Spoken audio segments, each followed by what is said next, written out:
नमस्कार, मेरा नाम है संजय कुमार। आप देख रहे हैं हरियाणा बुलेटिन न्यूज। बात करते हैं राजनीति की। जींद की एक ऐसी पृष्ठभूमि है राजनीति की जहां से सरकारें बनती हैं। जी हां, जींद हरियाणा की राजनीति का दिल माना जाता है, गढ़ माना जाता है। और आज इसी कड़ी में हमारा जो खास कार्यक्रम है उसमें खास हमारे मेहमान हैं बसपा पार्टी से 2 बार चुनाव लड़ चुके और मौजूदा समय में वो हरियाणा प्रभारी हैं। बसपा पार्टी के नाम है सुमेर जंगड़ा। सीधे बात करते हैं हरियाणा बसपा प्रभारी सुमेर जंगड़ा से। नमस्कार जी, कैसे हैं? नमस्कार जी, आप सुनाओ कैसे ठीक है? कैसे सब? सबसे पहले तो मेरा दर्शकों को हाथ जोड़ के प्रणाम जी। जी संजय जी, सुमेर जी 2 बार चुनाव लड़ चुके हैं जी। आज हरियाणा में बसपा को किस पायदान पर देखते हैं आप? बसपा आज हरियाणा के अंदर अगर अब भी चुनाव हो ना तो एक मास्टर की का काम करेगी, क्योंकि किंग मेकर बसपा को समझा जाए। क्योंकि एक हरिअक्षर के अंदर भी एक डायलॉग है, अगर हम जहाँ खड़े हो जाते हैं लाइन वहाँ से शुरू होती है। बसपा उस पायदान पे जी। और आने वाला समय ये रहेगा कि बसपा के जो मजबूत साथी हैं, जो बूथ पे डट के काम करते हैं, भूखे प्यासे रह के, जिनके उन लोगों ने एक बार पीछे लोकसभा के चुनाव के बाद समीक्षा की थी एक किसी दल ने के नेता ने, उसने कहा था कि बसपा वाले लोग जो तन पे कपड़ा नहीं है, पेट में नहीं है, पैरों में चप्पल नहीं है, उन लोगों ने आप लोगों से ज़्यादा परसेंटेज वोट बैंक लेके और आपसे आगे निकल गए। तो आप संपन्न लोग होते हुए बसपा को नहीं रोक पाए। तो बसपा वो मजबूत दल है, वो मजबूत कार्यकर्ता हैं जो दिन रात मेहनत करके संगठन को मजबूत करने का काम करते हैं और बीएसपी को वोट परसेंटेज में मजबूती देने का काम करते हैं। 2024 में विषय की राजनीति की चुनाव की, उसमें किस पार्टी से आप अपना एक प्रतिद्वंदी किस पार्टी को मानते हैं हरियाणा के अंदर? हरियाणा के अंदर प्रतिद्वंदी की जो बात कर रहे हैं आप, हरियाणा के अंदर प्रतिद्वंदी का तो मैं ये मानता हूँ कि आने वाला समय में हरियाणा के अंदर पता नहीं, अभी तो बहुत कुछ उलटफेर होगा। और आप जानते हैं कि बीजेपी ने किस तरीके से प्रत्येक आदमी को चिन्हित कर करके किस टारगेट बनाया है। और वो मैं ये समझता हूँ कि आने वाले समय में ये राजनीतिक दल भी बिखर जाएंगे जो से की बात कर रहे हैं। लेकिन आने वाले समय में बीएसपी ये मान के चलो सरकार के रूप में नजर आएगी जी।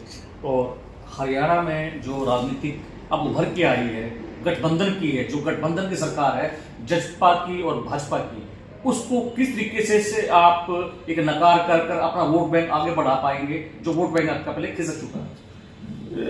जेजेपी और जो ये गठबंधन की सरकार है बीजेपी की, आज अगर सही मायने में समझा जाए तो शिक्षा पे उन्होंने जैसे संस्थाएं, स्कूल सरकारी बंद करने का काम किया है। और क्योंकि इसमें गरीब बच्चे पढ़ते हैं, गरीब परिवार के बच्चे पढ़ते हैं, और उन्होंने ऐसा काम किया कि शिक्षा खत्म ही करने का काम किया है। संस्थाएं इतनी बंद कर दी कि आने वाला समय शिक्षा का नहीं, एक मजदूर का समय रहेगा। इस तरीके से मजदूर बना के काम करने का काम किया, शिक्षा खत्म करने का काम किया। स्वास्थ्य के प्रति सजग नहीं है सरकार, और ना ही आप आज सही मायने में समझे तो रोजगार भी आप देखें, रोजगार भी आज प्राइवेट सेक्टर की तरफ बढ़ावा है। प्राइवेट सेक्टर को इतना आगे बढ़ा दिया है कि सरकारी जो भी संस्थाएं हैं उनको बंद करने का काम किया है और प्राइवेट सेक्टर की तरफ बढ़ावा किया है। बात की जाए, अभी पीछे चुनाव हुए हैं, राजस्थान में भी बीजेपी की सरकार आई है,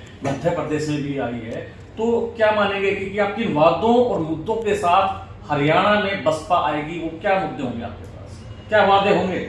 मुद्दे में बेरोजगारी को खत्म करने का काम करेंगे, शिक्षा में सुधार करने का काम करेंगे, स्वास्थ्य के प्रति भी सुधार करने का काम करेंगे। हमारा ये 3 मुद्दे हैं। अगर 3 मुद्दे अगर कहीं मजबूती से लाए जाए तो ये मानते हम कि वे सरकार पूर्णतया रूप से सफल रहेगी। हालांकि पार्टी सुप्रीमो मायावती जी का कहना है कि हम किसी के साथ गठबंधन में नहीं आएंगे। बात की जाए हरियाणा की, तो क्या हरियाणा में भी किसी पार्टी के साथ गठबंधन करने का इरादा है बसपा का?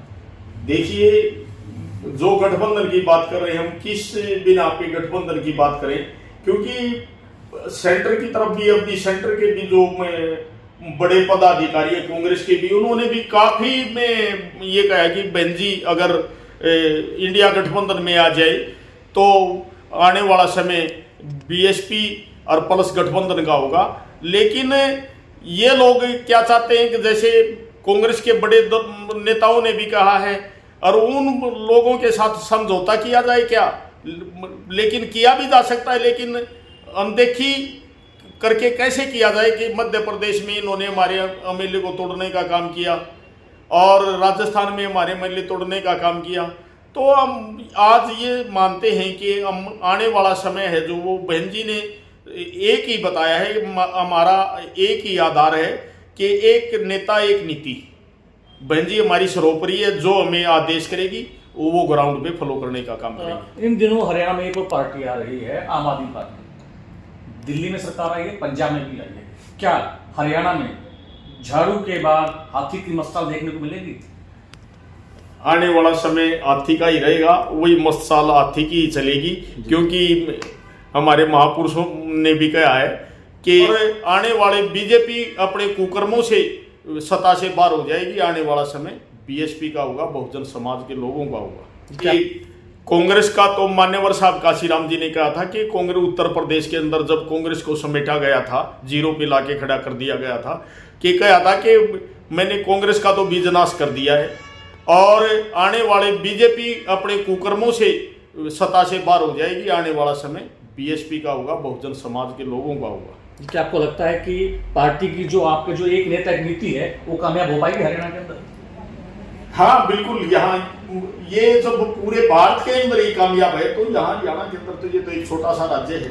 वो बहन जी के शासनकाल में जब सत्ता में थी बहन जी, जब 85 लोकसभा की सीटें थी और जिसमें उत्तराखंड को भी बहन जी ने अपने शासनकाल में अलग बढ़ाने का काम किया था, अलग राज्य बनाने दर्जा देने का काम किया था। तो अभी 80 में लोकसभा की सीटें हैं। वहाँ इतना बड़ा उत्तर प्रदेश है जहाँ से भारत का प्रधानमंत्री की कुर्सी का रास्ता तय होता है।